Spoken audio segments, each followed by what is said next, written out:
오늘 우리에게 주시는 하나님 말씀을 봉독합니다.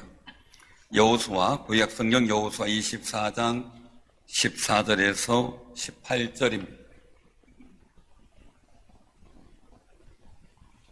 여호수아 24장 14절에서 18절입니다.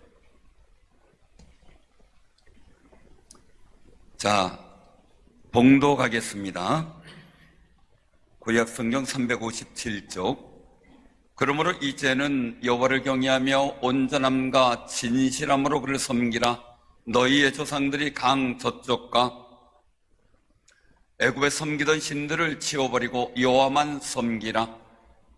만일 여호와를 섬기는 것이 너에게 좋지 않게 보이거든 너희 조상들이 강 저쪽에 섬기던 신들이든지 또는 너희가 거주하는 땅에 있는 아모리 족속의 신들이든지 너희가 섬길 자를 오늘 택하라. 오직 나와 내 집은 여호와를 섬기겠노라 하니 백성이 대답하여 이르되 우리가 결단코 여호와를 버리고 다른 신들을 섬기기를 하지 아니하오리니 이는 우리 하나님 여호와께서 친히 우리와 우리 조상들을 인도하여 애굽 땅 종되었던 집에서 올라오게 하시고 우리 목전에서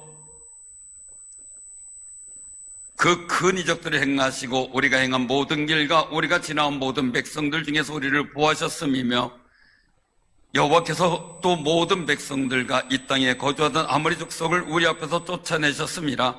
그러므로 우리도 여호와를 섬기리니 그는 우리 하나님이시니이다 하니라. 아멘. 사랑하는 성도님들, 명절 잘 보내셨죠? 전에 어릴 때 그 생각이 납니다. 떡국 먹으면 나이 먹는다 그래서 경쟁적으로 떡국을 몇 그릇씩 먹었던 그런 때가 있었습니다. 나이를 먹고 싶었던 때가 있었는데 지금은 떡국이 좀 석연치 않습니다. 어떤 분이 그런 얘기를 하더라고요. 퀴즈를 내더라고요. 사람이 죽는 줄 알면서도 어쩔 수 없이 그냥 먹는 게 있대요. 예? 죽는 줄 알면서 어쩔 수 없이 먹는 거. 뭘까요? 나이래. 어떤 분은 마약 그렇게 하고, 어떤 분은 담배 또 이렇게 하는 분이에요. 나이랍니다. 뻔히 알면서도 먹을 수밖에 없는 나이. 한 살 드셨습니다.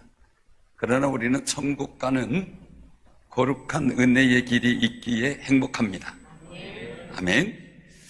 소속감은 어떤 집단에 소속되어 있는 느낌이죠. 하나님께 속하지 않은 사람은 하나님의 말씀을 잘 듣지 않는다라고 말씀하세요. 그래서 영접하는 자 곧 그 이름을 믿는 자들에게는 하나님의 자녀가 되는 권세를 주셨으니라고 요한복음 1장 12절에 말씀하셔요.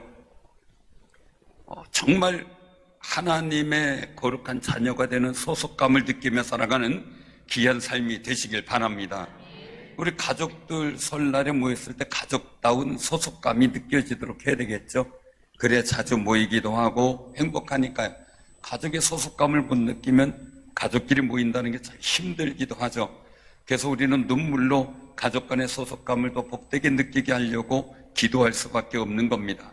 하나님 말씀을 순종하여 예수를 믿고 영접한 우리는 하나님의 자녀로서의 소속감을 느끼며 살아가야 되겠죠.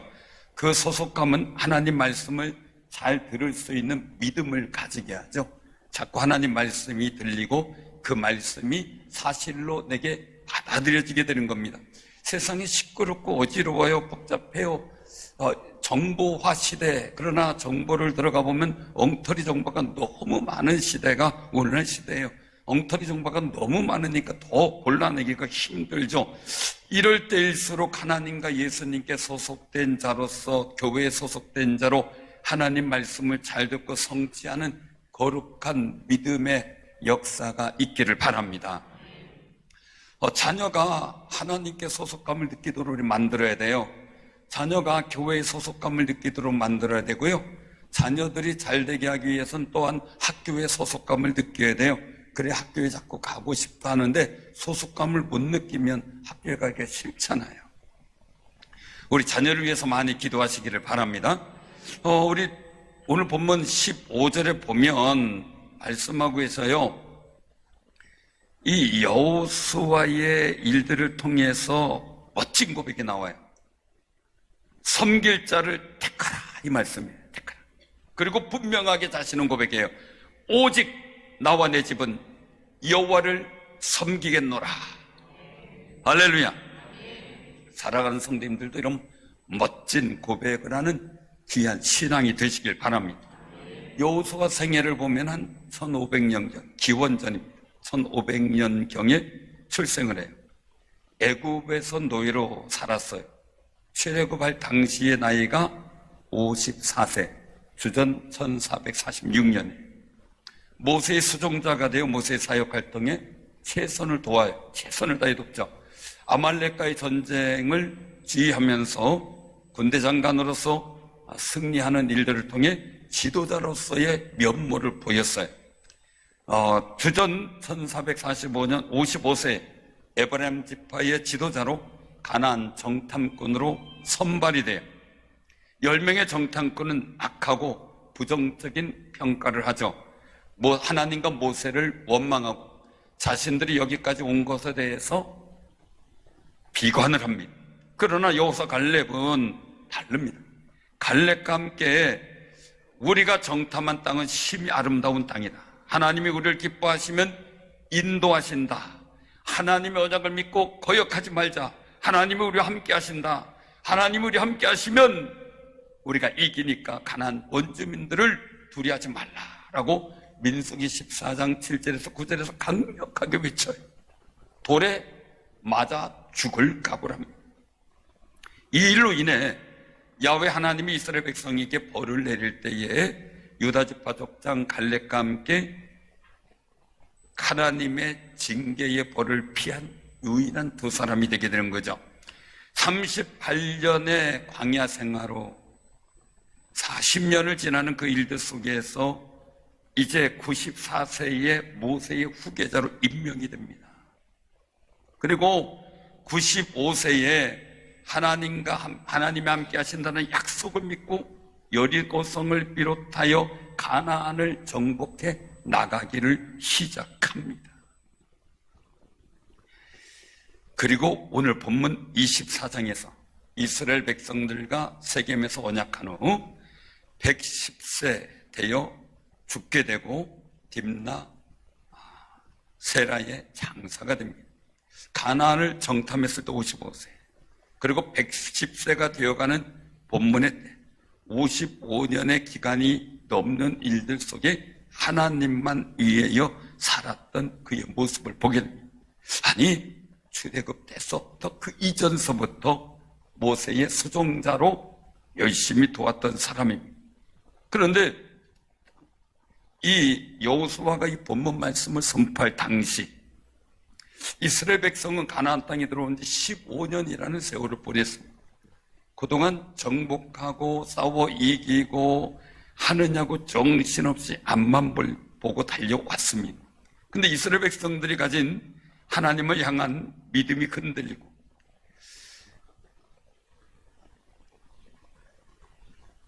가나안 주민들이 가진 우상에 대한 영향도 받고, 그리고 또한 그들의 문화도 받아들이는 상황들, 즉 변질된 역사가 생겼을 거라는 추측이 됩니다. 설마 그럴 수 있을까 이렇게 생각할 수 있어요. 그런데 출애굽 당시 일들을 생각해 보면 이해가 돼요. 왜요?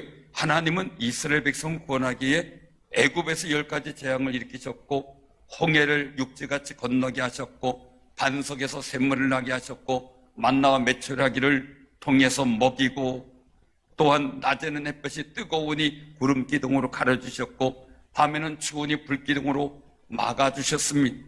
그리고 아말렉과의 전쟁에서도 승리케 하셨습니다.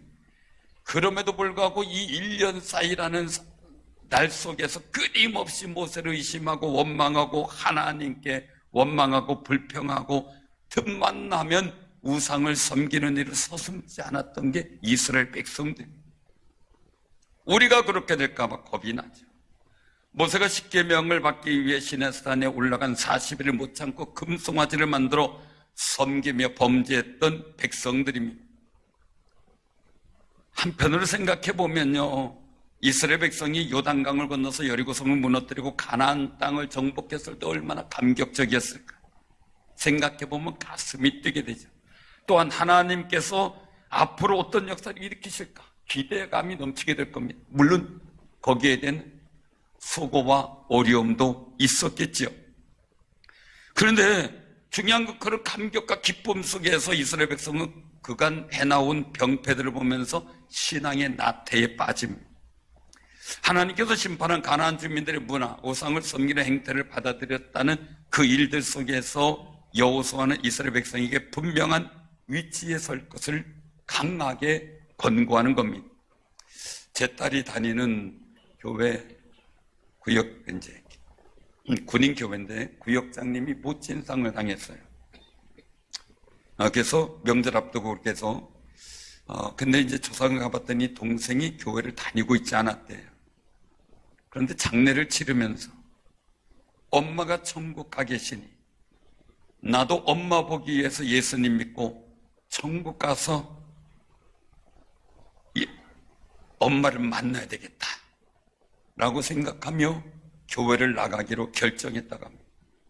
사랑하는 성도님들, 내가 가는 길이 어딥니까? 그 길이 천국 길이 되기를 바랍니다. 여러분들의 자녀들이 가는 길이 어딥니까? 그 길이 천국 길로 여러분들 통해 인도받는 역사가 있기를 바랍니다. 내 위치가 지금 어디에 있는지가 매우 중요하다는 거죠. 내가 있는 위치가 하나님이 함께 하시고 복을 받을 자리고 천국에 들어갈 자리라면 더없이 좋은 자리입니다. 세상에서 말하는 명당보다도 좋은 자리입니다. 시편 1편에 복 있는 사람은 이렇게 말씀합니다. 죄인의 길 거기 안 선다는 거, 그 위치 안 잡는다는 거예요. 악인의 꾀 거기에 따라가는 위치를 잡지 않는다는 거예요. 오만한 자, 즉 교만한 사람의 자리 그 자리에도 안 앉는다는 거예요. 하나님의 말씀을 주야로 묵상하는 일에 최선을 다해서 복 있는 삶을 살아가려고 합니다. 왜? 하나님이 기뻐하시고 하나님이 복 있게 여기시는 위치를 잡기 위해서 말입니다. 사업을 하는 분들 또한 여러 가지 일들을 통해서 하다 보면 몫이 중요하다고 하죠. 목, 길가 땅, 또한 사람들이 오가면서 흔히 만날 수 있는 땅. 그런데 영적 몫은 더 중요합니다. 왜요? 성령께서 역사하시는 은혜가 있기 때문이죠. 오늘날 세상은 우리가 적응하기 어려울 정도로 빠른 속도로 변화되고 있죠. 디지털 세상의 변화, 가속도가 붙어서 우리가 허겁지겁 따라가기가 어렵게 느껴져요. 어느 목사님을 봤더니 옛날 쓰던 어떤 분은 3G, 어떤 분은 2G 폰을 쓰더라고요. 폴더폰을 써요. 그래서 안 불편하냐, 왜 안 바꾸냐 그랬더니 그분 대답이, 첫째, 폰을 바꾸면 자식들한테 번번이 물어봐야 되는데 자식들한테 쿠사리 듣고 싶지 않대. 자기는 할 수 없으니까. 두 번째는 너무 자주 바뀌니까 쓰다 보면 또 바꿔야 되는데 귀찮아서 그냥 쓴대. 전화만 받으면 된다, 그 생각이더라고요. 그런데 문제는 불편한 것도 있고 다른 사람보다 뒤처지고 있다는 느낌은 속이 상하대. 그렇지만 그냥 편하니까요. 정말 과학의 발전과 문화의 변화를 따라가기가 힘들어요. 근데 그것만이 아니죠. 질병의 변화도 따라가기가 힘들어요. 그런데도 불구하고 빠른 변화에 따라가기를 포기하는 사람들은 많지는 않아요. 사람들도 바뀌고 조직도 환경도 변화되는데 여기에 적응하지 못하면 내가 뒤처진다는 그런 일을 알기 때문에 스트레스를 많이 받죠. 그래서 차를 가다가 보면 저는 급해서 갈 때가 있어요. 근데 멀쩡히 천천히 가던 차가 제가 빨리 달린다고 같이 달려서 추월을 못하게 만들 때가 있으면 열이 받죠. 여기 계신 분 하나도 안 받나 보요. 열이 많이 받을 때가 있죠. 상황에 적응하려고 정신없이 속도를 내려가면 나 자신을 잃어버릴 수 있다는 것을 우리는 알아야만 합니다. 아프리카에 선교하는 선교사님들 사이에 전해져 내려오는 이야기가 있더라고요. 선교사님이 이제 원주민들과 같이 뛰어가고 있어요. 어느 정도 달리니까 원주민들은 늘 달리는 삶을 살아가니까 편한데 어느 정도 달리다가 멈춰서더라는 거예요. 그래서 선교사가 소몰떡이면서 왜 멈추냐 이렇게 물었더니 원주민 하는 말, 너무 빨리 달려서 자신의 영혼이 따라오지 못하고 있어서 영혼이 오기를 기다린다 라고 대답을 했대요. 너무 빨리 달리니까. 그런 게 있잖아요. 막 사람이 달리는데 영혼이 뒤에 쳐져오는 그런 슬로우 모션을 보여주는 경우도 있잖아요. 우리는 변화에 시달리면서 앞으로 시달리는 삶에만 익숙해요. 그래서 가끔가다 내가 누군지, 내가 어디에 서 있는지 그 위치를 잃어버릴 때가 있다는 거죠. 그래서 이 원주민들은 자기 영혼이 올 때 기다리는 거라는 거예요. 상황을 보겠죠. 그런 때는 내 방향을 의도적으로 전환해서 좀 멈추든 쉼의 시간을 갖든 자기의 정체성, 위치를 찾아야 한다는 겁니다. 인간의식의 본질은 그 본성이라고 할 수가 있겠죠. 감옥에서 갇혀 지냄을 거부하는 자유를 갖고 있다 그래요. 이 자유를 마음껏 누릴 수 있는 힘은 때때로 우리가 인생 방향을 전환할 때 그 자유를 누릴 근력을 가지게 된다 이렇게 얘기를 합니다. 축구 선수가 공을 몰다가 갑자기 방향을 틀 때 상대 수비수의 그 능력을 무너뜨릴 수가 있죠. 그런 드리블을 잘하는 사람이 뛰어난 선수라는 사실을 우리는 아시안컵이나 월드컵 대회에서 통해서 보게 돼요. 그래서 참 이번에 잘 뛰는 선수들 보고 야 대단하다 이런 생각을 갖게 됩니다. 실제 글로벌 기업에 뛰어난 CEO들의 공통점이 있어요. 아무리 바빠도 자신이 누구인지 잃지 않기 위해 최소한의 시간을 보낸다라는 그린 피크라는 연구도 있어요.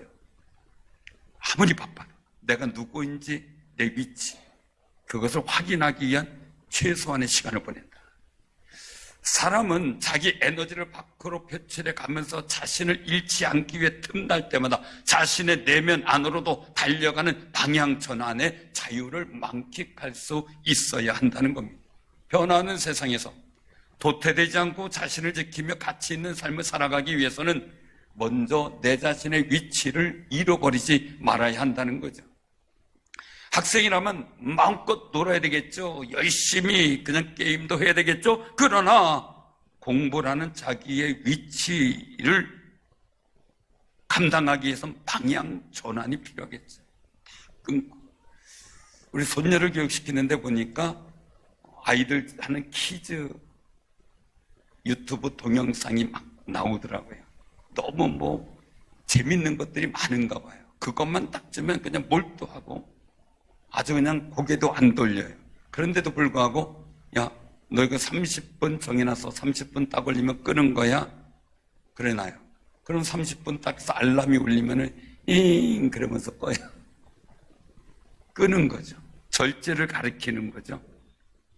자기의 위치의 방향을 전환할 수 있는 마음의 의지가 필요하죠. 그래야만 내 위치를 통해 미래를 세워갈 자원이 마련되기 때문이죠. 반대로 또 공부를 열심히 하다가도 적당한 쉼의 시간이 필요할 수 있죠. 자동차도 2시간 이상 달리면 안 된다고 멈추라고 하잖아요. 쉼의 시간을 주잖아요. 이유는 내 몸도 마음도 여유가 필요하고 내 존재 가치의 위치를 파악하기에 좋기 때문에 그렇습니다. 정신없이 어디 가다 보니까 거꾸로 간 적이 있어요. 충주를 와야 되는데 정신없이 오다 보니까 서울로 가고 있더라고요. 근데 잠시 멈추지 않으면 그냥 갔겠죠. 잠시 멈추니까 다시 원위치로 돌아왔어요. 이번 명절에 그런 일 없었나요? 혹시 가다 휴게소에 섰는데 부인이 내린 줄도 모르고 차 출발하신 분? 없었나요? 전에 한 분이 계시다는 얘기 들었는데 누구라고는 얘기를 못하고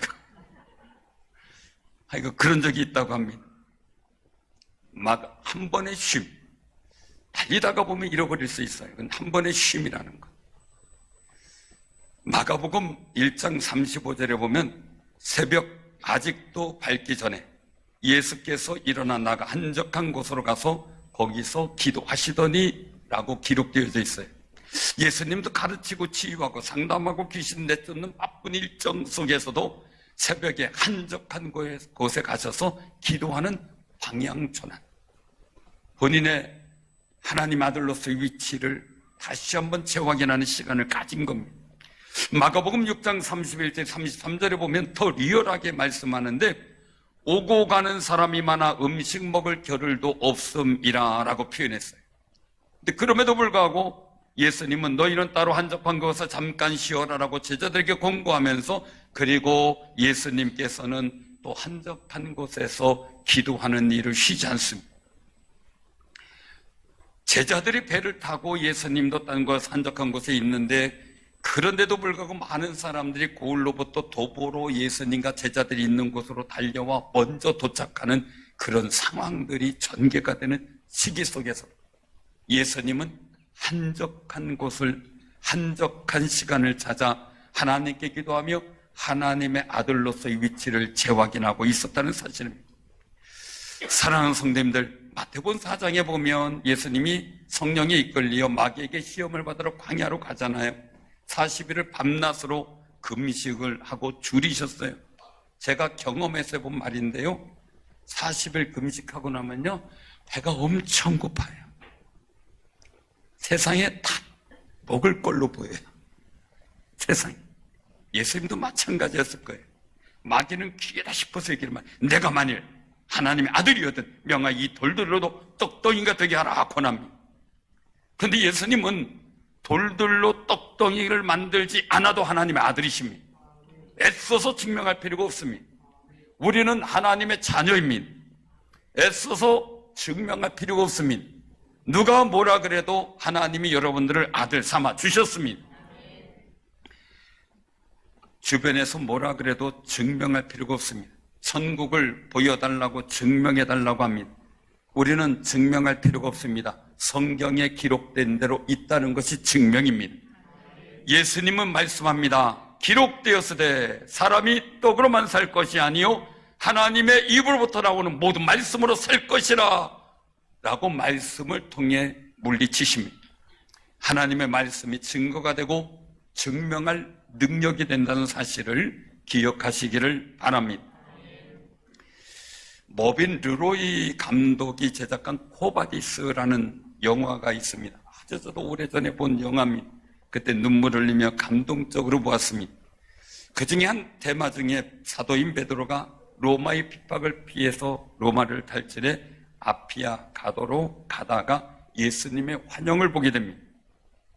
베드로는 예수님에게 묻습니다. 어디로 가십니까?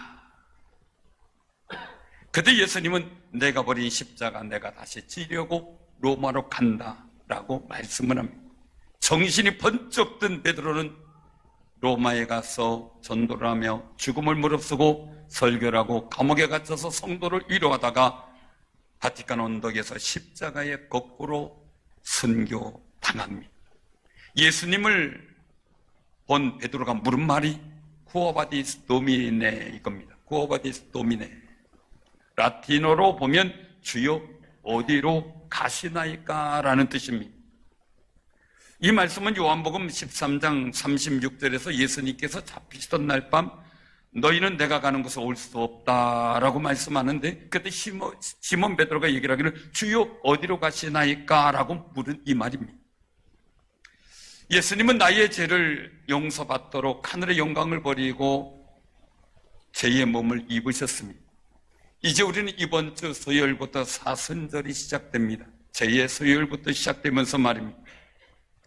죄 없으신 예수님이 나 대신 죄인이 죽을 십자가에 달려 죽으셨습니다. 사랑하는 성도님들, 우리가 꼭 기억하시기를 바랍니다. 이 사순절 기간에 우리는 가정예배 속에 이 사순절에 주는 말씀을 통해 우리가 같이 가정예배를 드리며 주님의 십자가와 그 은혜를 회상하고 하나님의 은혜를 느끼며 내가 하나님의 자녀된 거룩한 소속감을 다시 한번 재확인하는 아름다운 기간이 되기를 소원합니다. 우리는 내가 지어야 될 십자가의 위치를 피하고 싶습니다. 내가 져야 될 십자가의 위치를 피하면 주님이 또다시 십자가를 지러 가신다는 사실을 우리가 깨닫고 기억하는 삶이 되시기를 바랍니다. 세상에는요, 잘못된 가치관이 많이 있지만 어느 부모 아래서 태어나느냐가 자신의 삶을 결정한다고 그렇게 봅니다. 그래서 누군가는 부모 잘 만나서 라며 부끄러워하기도 하고 자신감이 넘치는 사람도 있습니다. 그래서 사회주의 사상가들은 서저 계급론을 말합니다. 그래서 금수저, 흙수저, 철수저 뭐 이런 말을 만들어냅니다. 태어날 때부터 부유하고 안락한 집에서 태어난 사람을 금수저라고 말하고 열악한 환경에서 태어난 사람을 흙수저라고 말합니다. 그 사이의 간격이 너무 커서 힘들어 1% 금수저를 타도해서 99% 흙수저에게 나누어줘야 된다고 이야기를 하는 겁니다. 그런데 가만히 보면 자신들만 가지고 서민은 여전히 서민인 것을 보게 돼요. 위안부 할머니 보살펴주라고 후원금과 국가지원금을 주었더니 자기 재산 축적하는데 써서 횡령과 배임의 사건을 일으키기도 했던 일들을 보게 됩니다. 사랑하는 성도님들, 말하고 행동이 다르면 안 됩니다. 그리고 강제적으로 빼앗는 배분이 아닌 자율적 나눔이 될 수 있는 사회적 문화와 배분이 이루어지도록 하는 것이 거룩한 성경의 모습입니다. 우리가 이 일들을 위해서 살아가야 되겠죠. 저는 개인적으로 금수저, 흙수저라는 말을 아주 싫어합니다. 왜요? 저는 개인적으로 볼 때 흙수저 같기 때문에 그렇죠. 이것은 인생을 운명으로 생각하게 만듭니다. 우리의 인생은 하나님 안에서 인생은 운명이 아닙니다. 어느 점쟁이가 예수 믿고 목사님이 됐습니다. 그분이 하는 얘기입니다. 다 다른 안 믿는 사람들은 맞는데 믿는 사람은 점이 나오지 않는다. 두 번째, 수상관상이 틀리다. 죽었을 사람이 살아있고 병든 사람이 멀쩡하다. 그래서 예수 믿게 됐다는 겁니다.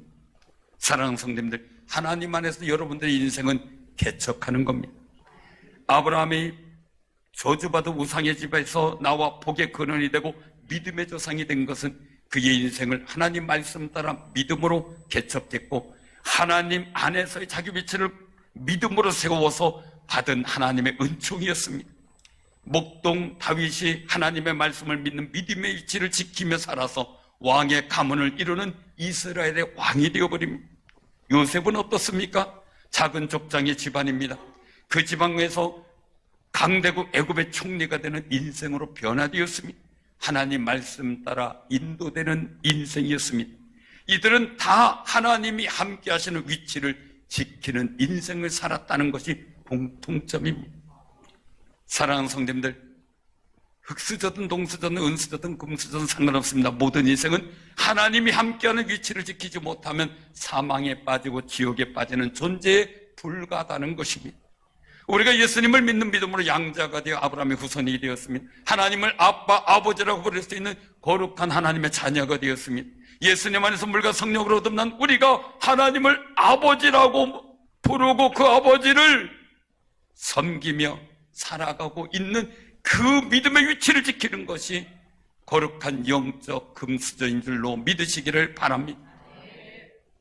구약의 대선지자인 엘리야가 갈멜산에서 여호와 하나님이 참된 하나님이시며 바알가세라는 거짓 우상임을 하늘로부터 내려온 불로서 증명하게 됩니다.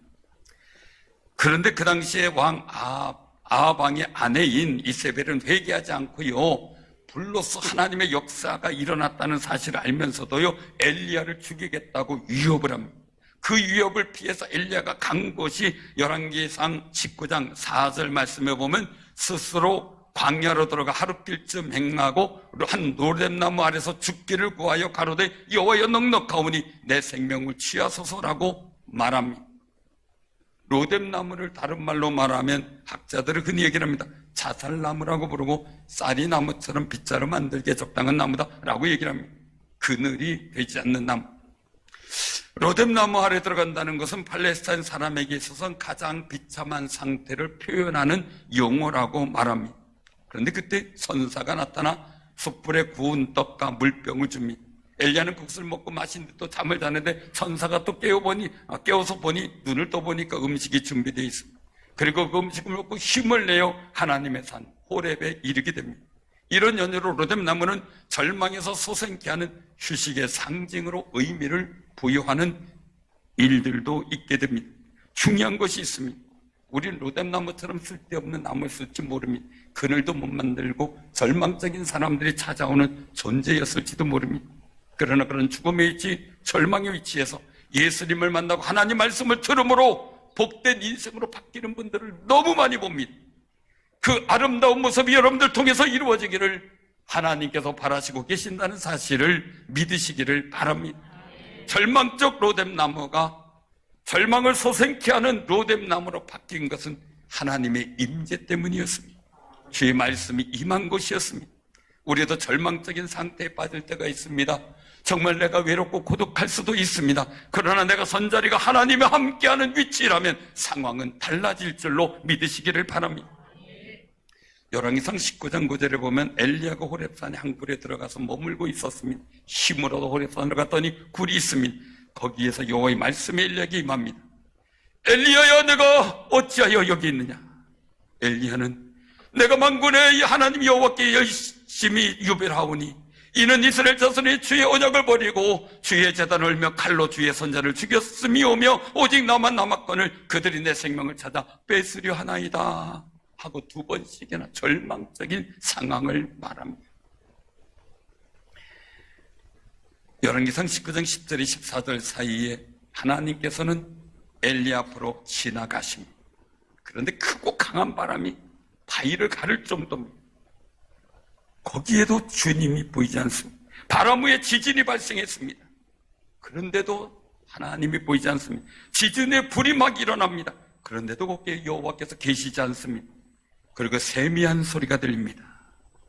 그 세미한 하나님의 음성 속에 하나님을 만나게 됩니다.